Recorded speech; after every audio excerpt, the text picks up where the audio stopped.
So this is a typical short run kit here from AVI Models, one of their most recent releases covering the DH83 Fox Moth, and there you can see I'm picking the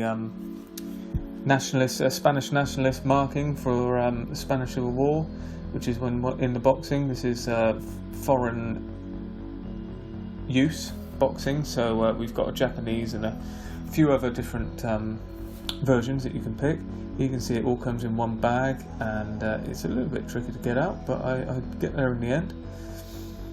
And the whole kit is all displayed there on one sprue, so it's pretty basic, but everything's there all on the one sprue, and you've got the clear parts covering the windscreen and the door.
Here you've got to cut that little tab out that's connecting the doorway, which is quite a clever little addition, because it would have been a weak point otherwise, and then at least that gives you the chance to keep it quite strong and all together until you cut it out, which I've done here, and that made the fuselage half considerably weaker, but that's how you get the doors in, which consequently never actually fitted in here, and it would have taken quite a bit of work to get those to fit, so I've just posed them open, but I'm sure if you worked at it you could get them to fit quite nicely, and I would suggest maybe this is the stage to do that if you were going to try and get them fitted. Get them all filed in and flush before you fit this part and go any further, because it's a bit difficult to get them in afterwards. Just a bit of test fitting here with the fuselage halves, and you can see how much play there is after cutting that piece out. But everything goes together pretty well here, there's no problem.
And sorry, this is a little bit off camera, but I'm getting the parts for the cockpit and cabin area all sort of into the fuselage as best I can, and preparing for the next stage.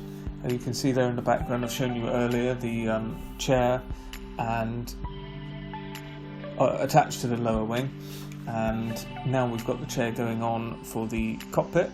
And that's a pretty basic thing. It doesn't really fit that well on that strip of plastic there, but you get there in the end if you sort of manoeuvre it a little bit. Then we're on to the cowling, which is quite difficult. Once it goes together, it's okay, and it's tough enough, but it is a bit of a handful to get together, as you'll see here. It's you've got to kind of hold it together, and then with your third hand you can glue it, and that can be a little bit tricky, but I just about get there in the end, I think. So I've done this just to show you that it is a little bit tricky.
Here we're using the Infinity board. This is the A board, so it's all just straight lines in different sizes. And I'm just using that to mask up the interior of the door there, which is obviously a clear part, so you've got a mask inside and outside if you're going to have it open. I've tried to leave a little frame in the middle for the exterior part of it, but I haven't worried about that on the internal. And this is pretty effective, doing it like this, using just small strips of tape, and then filling the middle with Humbrol mascol.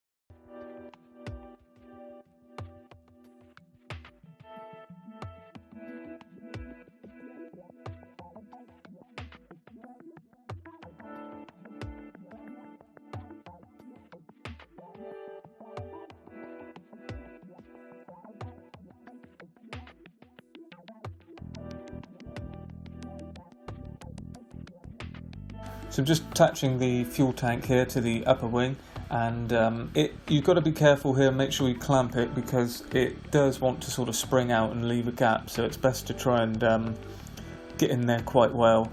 And I've used a clamp here after filling the area with Tamiya extra thin.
I decided to raid the spares box and found a Tiger Moth decal sheet in there from Airfix, so I've used some of the dials from there, just cut them out and attached them to the instrument panel.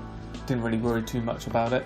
There is a hole in the instrument panel which is quite useful, and you can see through into the cabin, which is much like the real thing. The fuselage is cured up now, so it's been clamped together just to make sure everything goes nicely, and I'm just finding that there's a little bit of a gap there still. This is all really coming from having to cut those sections out, so you get a bit of flexing, so you've just got to take care around this area. But with this second gluing phase, it all went together fine.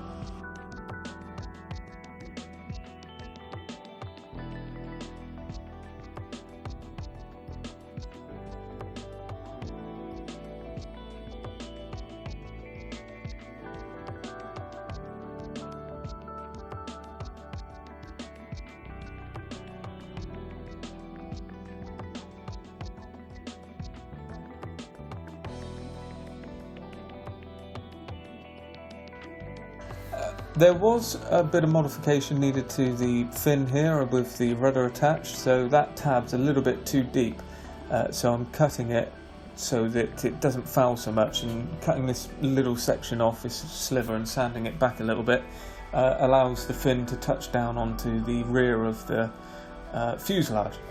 Otherwise it's a little bit difficult. The whole tailplane assembly is a bit strange in this kit. It's kind of just plonk it wherever and hope for the best. It does kind of end up being how you need it to be, but you've got to take a little bit of care around that area. Again, typical short run stuff.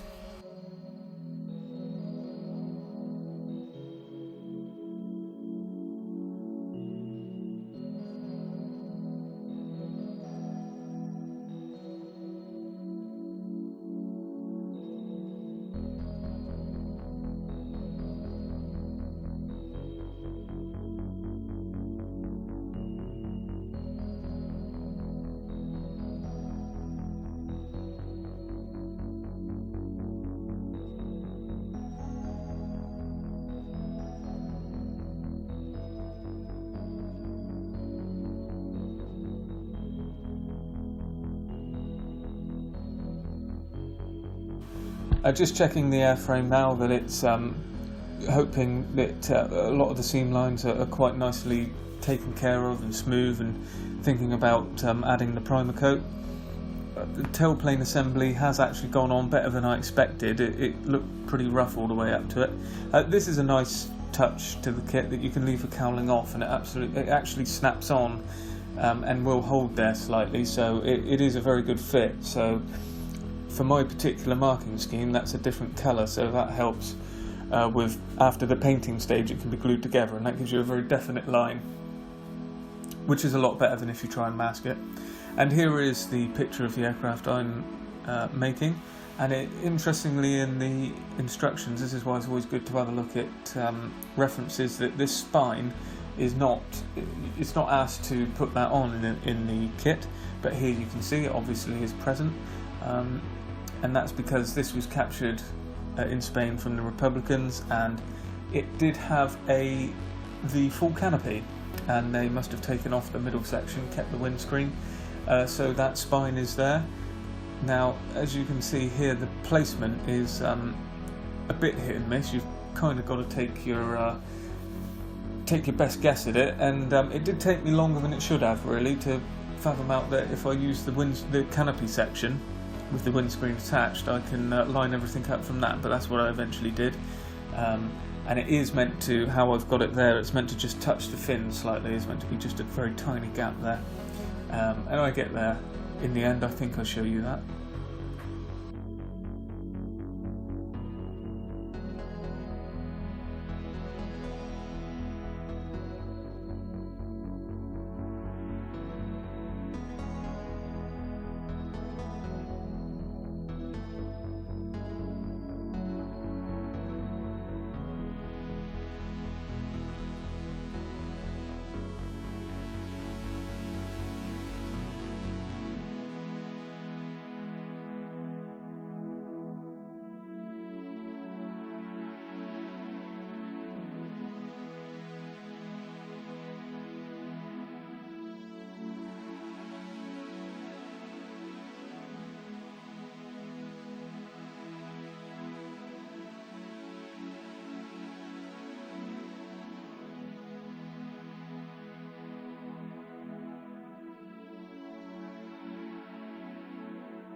The main issue to this kit, this was really the only thing that you can mention is outside of the short run realm of things, is the struts for the main wing assembly were all the same size, and unfortunately the way the Fox Moth's designed it, it's got a sweeping lower wing, so at the back they need to be longer, and they hadn't accounted for that. So it's not a difficult fix. I'm just using a piece of sprue here and cut the end off the actual kit strut flushly, and then got it together with some super glue, sanded it all flush, and you can't really notice it at all.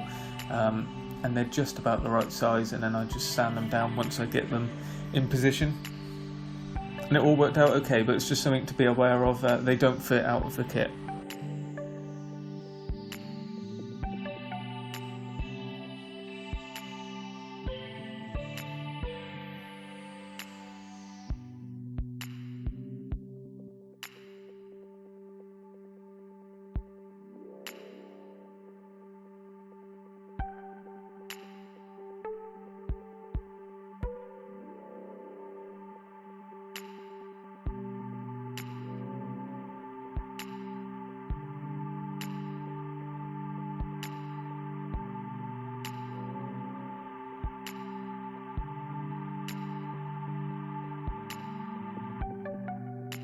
Now it's quite a strong wing assembly here. You can see with the cabane struts and all that stuff happening there in the middle. It was actually, you could get that together. It was good fixing point, and that meant that then you could clamp the wing down on that point in the middle and then use the struts on the wings at the front like I've done here to level things up. And then I'm just putting in now the lengthened struts at the back with a dab of super glue at the bottom, and then just sort of pushing it on so it touches the top of the wing. And it is quite a strong airframe when you get it like that. Here you can see it's meant to be slightly sweeping down at the top, but the lower wing does actually cut back quite a lot.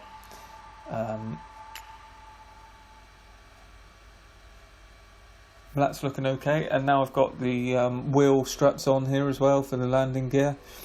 Again, that was very simple. You've got the two struts coming down from the side, and then you've got that main bar that sort of brings it all together and levels it up. And it was relatively straightforward, but you do need to take care. It's a tweezer job, and you've just got to take your time and get it on there. And I found these plans online just to kind of check the dihedral, because I did think it was sweeping up quite a lot and the lower wing sweeping down, but as you can see here, that's pretty much what they're saying, so it looks pretty good to me. Close enough anyway, I'm not going to worry myself about it.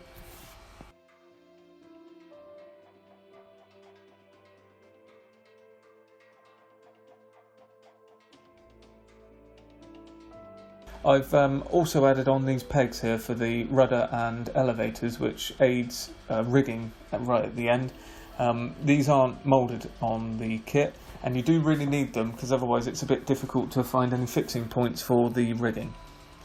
I've also blanked off the bottom of the cowling here because my specific version, using that reference photo from before, they removed the long exhaust that you get in the kit and actually seem to have put a different engine in there, or they've just got 4 pipes sticking out underneath that cowling. So blanking it off and drilling into that to add those pipes, which you can see now, just sort of look like the picture. I haven't really got any strong details, but I've got the picture of it when it was in the Republican service as well, and there's no exhaust pipe there either. There's actually a couple of differences that I'm about to point out on this aircraft that with the kit features you don't need to add. But this is just Albion alloys there to create some exhaust pipes. It's very effective. I'm just trying to straighten them up. I've got one out of alignment there, which I do fix afterwards, I think.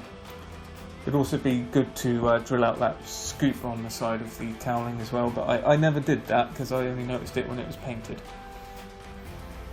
And here you can see with my trusty iPhone, I'm trying to show you the differences on this airframe, which is no exhaust pipe, as you can see here, and you've got some funny little things sticking out the bottom there, so I've made those, in my eyes, to be exhaust straps, exhausts sticking out.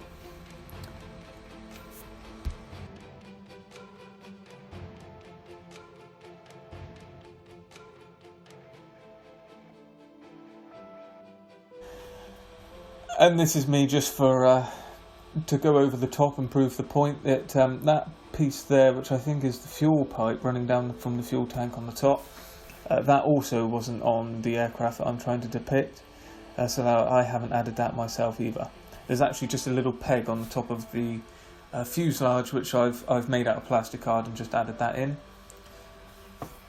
And here you can see this is a restored Fox Moth, and that's the piece that's there, so it's in the kit if you need to add it. I think it's only really my version that doesn't have it. Here you can see this is what was on the version, the best I could make out from the picture, so whatever that is, who knows, but I've added it nonetheless.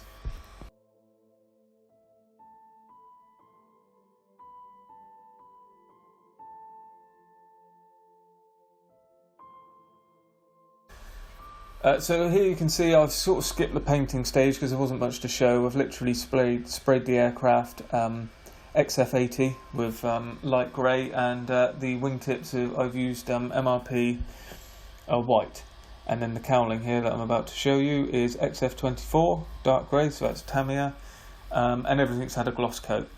Now we get onto the decals, and unfortunately these I have a problem with these, but I've initially thought it was the decals problem, but I don't think it was.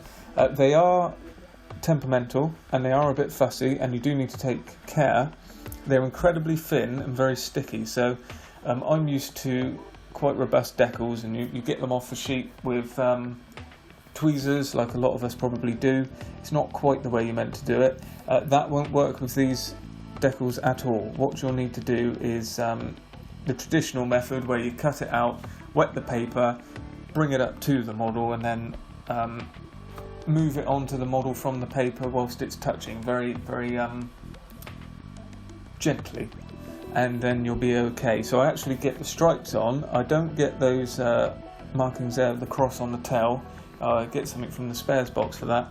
But unfortunately, the one I absolutely mess up is one of the numbers on the fuselage side, which does then cause me problems later on. But here you go, you can see my attempt and then my failure, and then I've used some decals from the spare box to try and make up the numbers on the far side, but I wasn't very happy with it.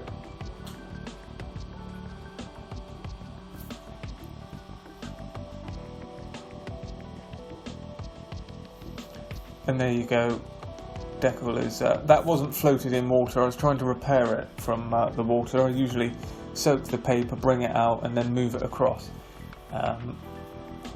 And there you can see I've lost the 30, and I've taken a chunk out of the 4 and the 7, and it's all not looking that great. But those stripes did go on, so that saves some annoying masking. I'm getting slightly annoyed here. Probably my own fault, because I'm trying to rush the build a little bit. I've got this sheet here as well, which doesn't help me in the slightest, because the glue's all gone on that. So as much as it looks good on a sheet, as soon as you wet it, the glue sort of beads off. So here you can see this is the best attempt I made, and it's completely wrong and a bit too big. That's how it's meant to look, with that quite iconic free, which is a bit of a strange looking free, and I didn't have that in the spares box, and this is my best attempt on the far side, which I was okay with at that moment, but then I since had a couple of days to think about it, and I wasn't too happy. So I do decide to change that by cutting my own masks using a Cricut machine, which we've got there as part of my partner's crafting. So here you can see I just measured the design, took a picture of the actual decal, I think, on the side of the aircraft, and then put it into the machine. I'll have to show this on the channel in more depth at a later date, but this is just a cutter that you use with an app on your phone, or you can use the computer. You can scan an image in, edit it a little bit, and then it will cut it out. And this is onto a masking sheet, which I don't know the specifics of this sheet, but it's the sort of stuff you get from Montex. And there you go, it's been cut out. On the next piece, I think you can see my attempt at showing you how it looks. I do struggle here with the light, it's a little bit overexposed, I think, but there you can see that's the bit cut out. It's quite sharp, a lot sharper than you could do by hand anyway. And thankfully this went relatively straightforward, so I got it onto the fuselage side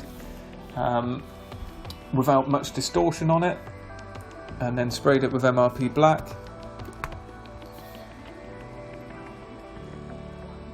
And trying to level it up here, that was the important thing. It's very easy to get the levels off, and we're trying to match that up, which I think it does quite well.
So now I've affixed all of the small parts to the aircraft now, and now you can see how the cowling just sort of snaps on. It does fall off in a minute, but it gives you the idea. The wheels are on, just painted them rubber black, and then hand painted the centres silver. Props on as well, that's again rubber black for the blades, and then the hub is painted on silver. I glue the cowling on just with Tamiya Extra Thin, and then give it all a matte coat.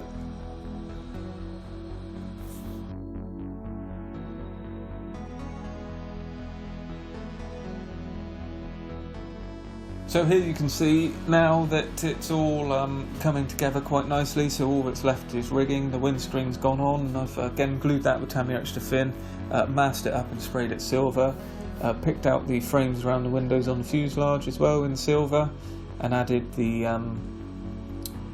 doors on, which again, I wouldn't have really opened both, but because they don't fit, I sort of opened one wide and one not so wide.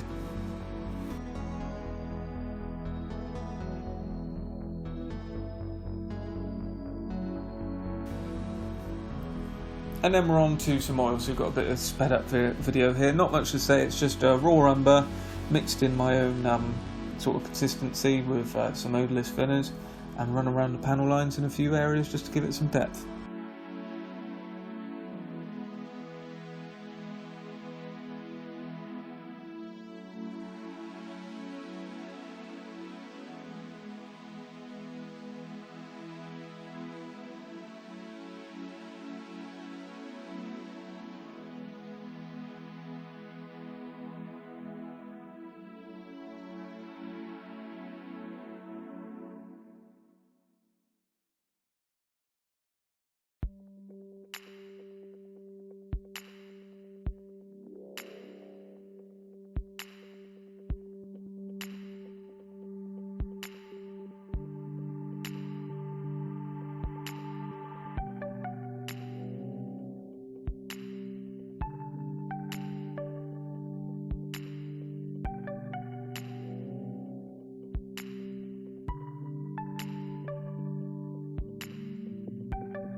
So rigging now, and this is very hard to film, so I've just shown you the rigging of the elevators and rudder.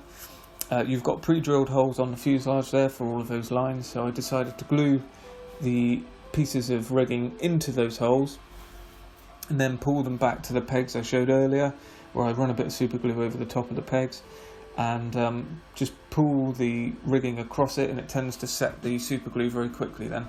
This is Ushi rigging, so I've used fine for the cables I was just talking about at the back, and then the actual rigging on the wings is Ushi Superfine, which is very hard to show, and I'll show you a bit at the end, but you just have to take my word for it. It was very tricky, but you just kind of glue it to the bottom of the wing, and then you can turn the airframe over, and it's a lot easier to get to the underside of the top wing then.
so there we go. Here are the final reveal pictures now. These pictures make the model look better than it is, in my personal view. I don't feel as though this is my best work, but it was a bit of a difficult build, harder than I expected it, so I'm happy to get it to an end. And it is a Fox Moth, which is an unusual aircraft, and it's welcome in my collection. So overall, I don't think any of the problems are the kit's fault, really. I was thinking it was as I was doing the build, but maybe I should have slowed down and taken a bit more time with some of the aspects, and I wouldn't have had such a problem. But nevertheless, it was an enjoyable build. It is a nice kit. I would say it's slightly expensive for what it is, but that's short-run kits. What are you going to do? It's sort of just shy of £20. There's no resin or anything in there. Whether they could have made some of these parts out of resin and it would have helped, I'm not sure. I think it's probably fine as it is. It is a large aircraft for 1/72 scale. It is quite a lot bigger than a Tiger Moth, and it's a nice addition. It sold well by the looks of it. Looking at Hannon's, it was on the top selling page for a couple of weeks, so that's good. I guess a lot of these are about. So if you've bought this kit, and hopefully this video has been enjoyable and helpful.